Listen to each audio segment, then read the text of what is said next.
In this video, we're going to focus on understanding the chart area, and we're going to just draw a basic line, but you will understand how this is all connected and why it is important for Chart.js.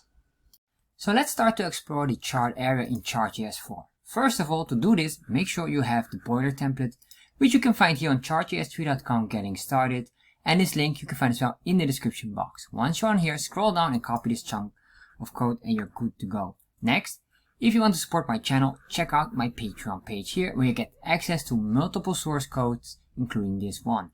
Finally, you got a question or anything else, check out my Discord channel here where you have this link, which is also as an invite in the description box. Alright, what we're going to do now is we're going to explore the chart area. And the chart area is basically these 4 lines here where the chart is being drawn. And the chart is being drawn in a canvas, but basically how we can see it is we have the canvas and this area here is the drawing area, or the maybe like a div or something very similar to that. So it's a div in a div, or a area within the canvas. So let's start to create a plugin. So we're going to say here plugins, and then we're going to say here ChartArea plugin. And once we got this, let's copy this. Let's say constant equals, and then we can say here the ID, which will be this. And then we're going to say here the before data sets draw. In here, I'm going to say chart, arcs, and plugin options. I just say here plugins, and we can do here multiple options, but let's start to work with the before, and later on I will show you the after as well, so you can see the differences. So the first thing we will have to do is an object destructuring. I'm going to say constant, and then we're going to say here equals the chart object, which is basically this item here. Now here we want to split it out and get the values in here. In this case, what I want to get is the CTX, because I want to draw in the canvas, and I want to get the chart area.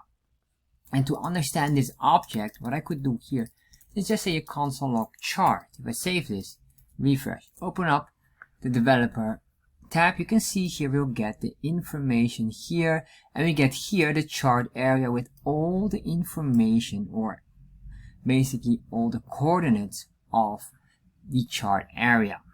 So what I want to do now is, for example, here in this chart area, instead of saying chart.chartArea, we do the object destructuring. But now if I want to get one of these here, we can break this down deeper, saying, for example, I want to get the bottom, I want to get the top, and let's say the width and the height for now.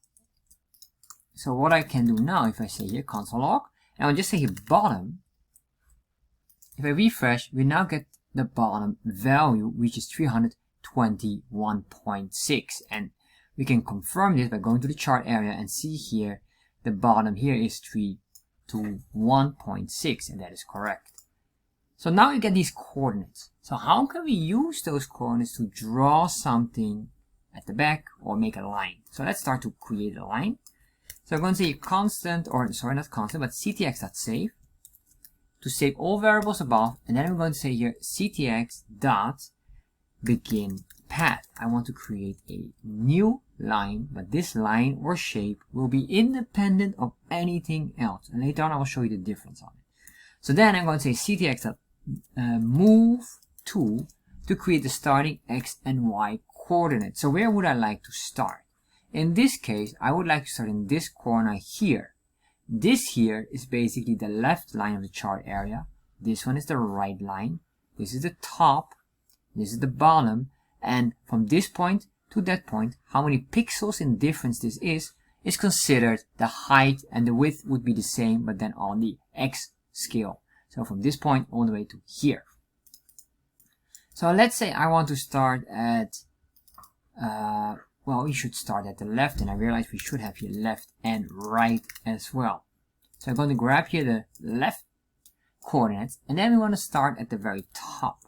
By doing that, I'm going to say ctx.line to create a connecting line. So this is the starting point. So where should we go towards?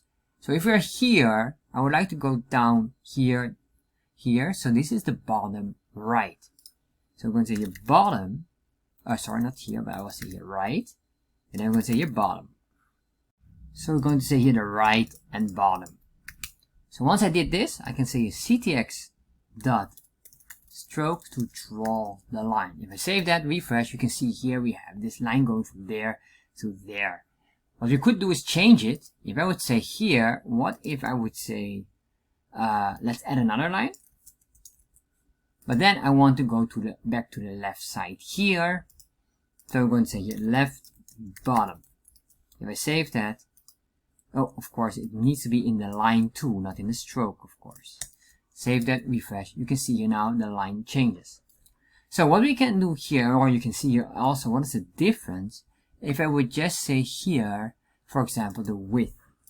If I get the width instead of left, we get a new value here, and you can see here it will calculate the total length of it and get that value. So that will be eventually the coordinates. So we don't want that in this case. Of course, if we're going to create a rectangle, we were working with width and height.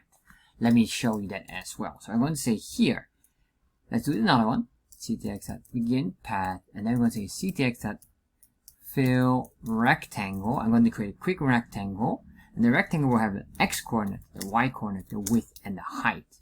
So what I would like to do here is start from here. Well, let's grab something and then have the width, whatever the width is. So in this case, the width would be from this point all the way to the very end.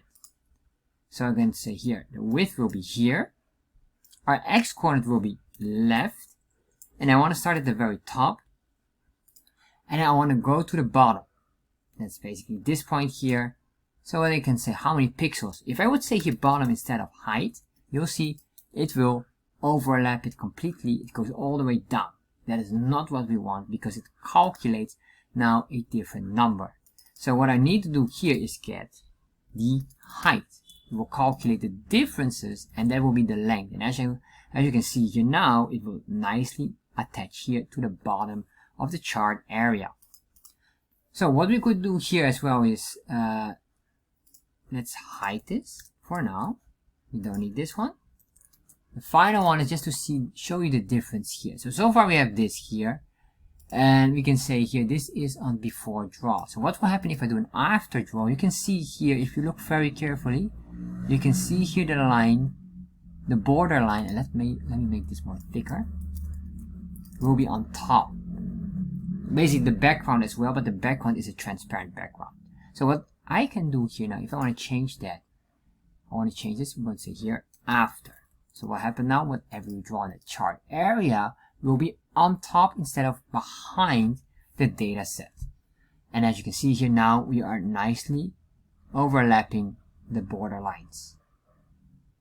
So with the chart area, you can get the coordinates and the position of every chart and all of the length and dimensions that you need.